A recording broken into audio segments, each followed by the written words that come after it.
Football প্রেমীদের পক্ষ থেকে, ক্রীড়াপ্রেমীদের পক্ষ থেকে এবং দেশবাসীর পক্ষ থেকে তিনি আমাদের মন্ত্রণালয়কে ধন্যবাদ দিতে আসছেন। যেহেতু আমরা এবারের বিশ্বকাপ শেষ পর্যন্ত সম্প্রচার করতে পেরেছি, এক, দুই হলো যে রাজস্ব থেকে কোনো টাকা খরচ না করেই সম্প্রচার করতে পেরেছি।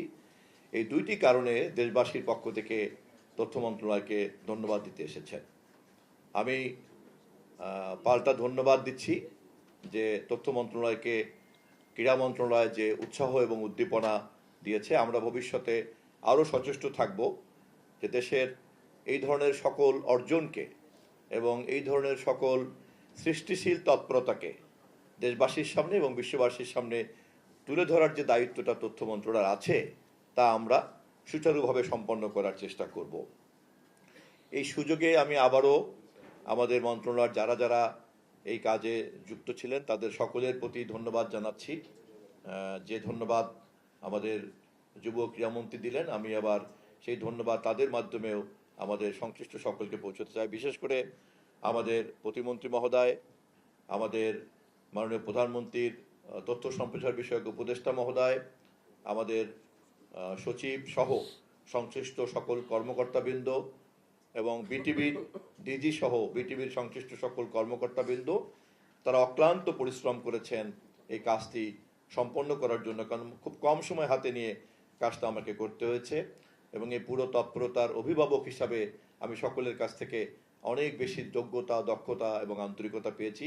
সেজন্য আমি তাদেরকেও বিশেষভাবে ধন্যবাদ জানিয়ে রাখছি। বাংলাদেশ ফুটবল ফেডারেশন ফিফার একটা অংশ, তারপরেও ফিফার পক্ষ থেকে আমাদের এই কাজে ফুটবল ফেডারেশনের সভাপতি আমাদের তাবিত আউয়াল, সে নিয়মিত আমাদেরকে সহযোগিতা করেছে, তাকেও আমরা ধন্যবাদ জানাচ্ছি। আমি সর্বশেষ আপনাদেরকে স্মরণ করে দেই, এই কৃতিত্ব আমাদের মাননীয় প্রধানমন্ত্রী জনাব তারেক রহমানের। কেননা এই দায়িত্ব নেওয়ার পর থেকেই যখনই এই ফুটবল বিশ্বকাপ নিয়ে কথা হয়েছে, উনি প্রথম থেকেই বলেছেন যে এই দেশের মানুষকে বিশ্বকাপ থেকে বঞ্চিত করা কোনোভাবেই ঠিক হবে না, আমাদেরকে যেভাবেই হোক করতে হবে। আবার অপরদিকে আমরা যখন হিসাব করে দেখলাম যে বিগত বিশ্বকাপের টাকার যে পরিমাণ সরকার খরচ করেছে, আজকের বাংলাদেশে আমাদের যে বাজেটের অবস্থা, সেখানে এই পরিমাণ টাকা খরচ করতে সরকার নানানভাবে কৃচ্ছ্রতা সাধন প্রক্রিয়ার মধ্যে আমরা আছি। অতএব আমাদেরকে তখন সমাধান বের করার জন্য তিনি নির্দেশ দিয়েছিলেন মাননীয় প্রধানমন্ত্রী, এবং তার এই নির্দেশনার কারণেই কিন্তু শেষ পর্যন্ত আমরা বিশ্বকাপ সম্প্রচারও করতে পেরেছি, আবার কোনো ধরনের কোনো টাকা না খরচ করেই কিন্তু আমরা করতে পেরেছি। অতএব মাননীয় প্রধানমন্ত্রীর এই সঠিক দিক নির্দেশনাই হচ্ছে আজকের এই সাকসেসের প্রধান কারণ।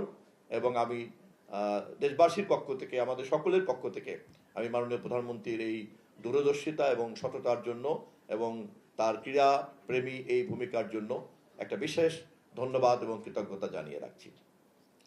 এই সুযোগে আমি যুব এবং ক্রীড়ামন্ত্রী আমাদেরকে ধন্যবাদ দিতে এখানে এসছেন, এই জবাবে আমি তাকে উৎসাহ দিয়ে কথা বলতে চাচ্ছি এই যে মাত্র কয় মাসের মধ্যেই আমাদের দেশের ক্রীড়াঙ্গনে একটা আলোড়ন তৈরি করেছেন আমাদের দেশের বর্তমান যুব ক্রীড়ামন্ত্রী এবং একসময়কার ক্রীড়া তারকা। আমরা আশা করি তার নেতৃত্বে আমাদের দেশের সব ধরনের ক্রীড়া তৎপরতা একটা অন্যরকম পর্বে পৌঁছে যাবে। আগামীকালকেই আপনারা জানেন নতুন করে স্পোর্টস উদ্বোধন হতে যাচ্ছে, সমাপনী উদ্বোধনী হয়েছিল সিলেটে এবং 2রা মে, এবং সেটার সমাপনী হবে কালকে এবং মাননীয় প্রধানমন্ত্রী নিজে উপস্থিত থেকে এই সমাপনী অনুষ্ঠানে। আমরা এইভাবে দেশের সুস্থ বিনোদন, সুস্থ সংস্কৃতি, ক্রীড়া তৎপরতা ইত্যাদির মধ্যে আমাদের যুব প্রজন্মকে যদি যুক্ত করে ফেলতে পারি, তাহলে একদিকে যেমন সুস্থ মনোজগৎ তৈরি হবে এবং ভবিষ্যতের প্রজন্ম হিসাবে দক্ষ জনবল হিসাবে তারা তাদের দক্ষতাকে অন্যান্য ক্ষেত্রে কাজে লাগাতে পারবেন। অপরদিকে দেশে যে মাদক সংস্কৃতি সহ নানান রকম অপসংস্কৃতি আছে, সেখান থেকে আমরা তাদেরকে রক্ষা করতে পারবো। এবং শুধুমাত্র তাই নয়, বিশ্বকাপ ফুটবলের মধ্যে আমরা দেখেছি যে কোনো ধরনের স্পোর্টস আজকের পৃথিবীতে কোটি কোটি মানুষের এই বিনোদন এবং সুস্থ আনন্দ দেওয়ার মধ্য দিয়ে এটা কিন্তু একটা গুরুত্বপূর্ণ পেশায় পরিণত হয়েছে। দুর্ভাগ্যজনক হলো সত্য, আমাদের দেশে কখনোই কোনো সরকার স্পষ্টভাবে কিন্তু এটাকে সেই সম্মানজনক পেশার মর্যাদা হিসাবে লক্ষ্য স্থির করার জন্য যুব সমাজকে আহ্বান জানায় নাই। এই প্রথম জনাব তারেক রহমানের সরকার এবং এই সরকারের যুব ক্রীড়ামন্ত্রী হিসাবে আমাদের ক্রীড়া তারকা আমিনুল ইসলামের উদ্যোগে যে নতুন একটা পর্বে প্রবেশ করার উৎসাহ তৈরি হয়েছে নতুন কুড়ির স্পোর্টসদের মধ্যে এবং সকল স্পোর্টস পার্সোনালিটির মধ্যে, আমি সে কারণে তাকে বিশেষভাবে ধন্যবাদ দিয়ে রাখছি। আমি আপনাদেরকে সাংবাদিক বন্ধুদেরকে ধন্যবাদ দিচ্ছি, আপনারা লাগাতারভাবে এ বিষয়ে সঠিক তথ্য জনগণের কাছে তুলে ধরেছেন।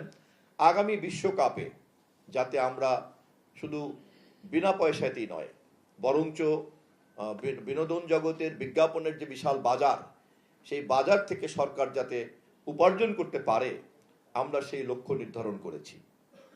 আপনারা যদি সহযোগিতা করেন এবং এবারের এই প্রক্রিয়াকে লাগাতারভাবে যদি উৎসাহ দিতে থাকেন, আমি বিশ্বাস করি যে আগামীতে যখন বিশ্বকাপ হবে তখন আমরা এটাকে শুধুমাত্র শূন্যের ব্যয়ের জায়গাতে না রেখে এটাকে একটা লাভজনক একটা ইভেন্টের পর্যায়ে আমরা নিয়ে যাব।